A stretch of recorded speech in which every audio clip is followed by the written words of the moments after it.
What I have here is a tube sheet out of a chiller. This is a little lighter than the chiller itself, so we use this as a sample mock-up. And what you'll find when you open a chiller up, this is what the chiller looks like after it's been blasted. All the crud's been moved, but you can see how badly corroded it is. So we take our composites and we rebuild it, as you see here. And then we finish it with a coating. This is a ceramic coating that we use, and this is a hydrophobic coating for energy efficiency. And then when you look at it, it's finished.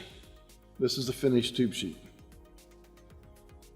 Now this, I've had this in service 30 years with no degradation of the product.